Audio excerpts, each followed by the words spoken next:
अस्सलाम वालेकुम। उम्मीद है आप सब लोग खैरियत से होंगे।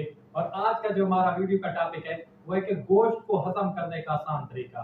जैसा कि आप भी जानते हैं कि ईद कुर्बानी मतलब ईद उल अजहा आने वाली है और हर मतलब घर में बड़ा गोश्त होता है, बहुत सारे लोग होते हैं, इस वजह से गोश्त नहीं खाते कि हम गोश्त खाएं तो उसके बाद बीमार हो जाएंगे, हैजा हो जाएगा, उल्टी होगी, मतली, डिकार, गैस, इस तरह की प्रॉब्लम्स आ जाएंगी। तो आपने अगर आप ये मेरी वीडियो देख रहे हैं तो आपने बेफिक्र होकर गोश्त खाना है, जितना आप खा सकते हैं। हजम करने की आपने कोई भी परेशानी नहीं लेनी, वो मैंने ठेका ले लिया है। मैं आपको एक ऐसा टोटका बताने वाला हूँ जो नॉर्मल सा है। सिर्फ आपने एक छोटा सा कहवा बनाना है कि 3-4 चीजें मिलाकर वो आपके किचन में दस्तयाब होती हैं। इंशाल्लाह अगर अल्लाह ने चाहा तो 20 मिनट के अंदर ही आप जितना ज्यादा गोश्त खा चुके हैं, चाहे वो मतलब बीफ है या मटन है या चिकन है, जिस तरह का गोश्त है आप खा चुके हैं, वो फौरन ही हजम हो जाएगा। क्योंकि खुराक हजम करने के बहुत सारे आपने टोटके सुने होंगे, लेकिन ये खास तौर पर गोश्त को हजम करने का आसान तरीका है।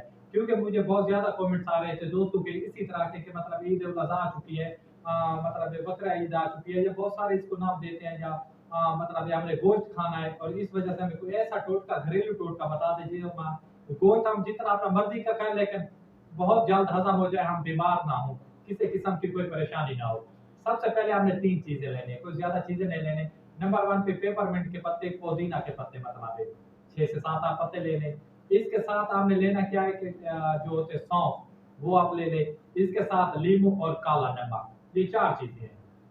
काला नमक, लीमू, पुदीना और इसके साथ सौंफ। आपने करना क्या, इसको जो बनाने का आसान तरीका है, आपने पानी गर्म करना है 1.5 कप हो। जैसे 1 कप हो जाता है आप उसमें पुदीना के पत्ते डाल दें, सौंफ चम्मच का तीसरा हिस्सा डाल दें, और जो लीमू है वो आधा निचोड़ लें। और जैसे वो नीचे उतार लेते हैं, उस पे ना छोटे से चुटकी की मदद से जितना हाथ पे जरूरत काला नमक डाल दें और उसको मतलब पी लें।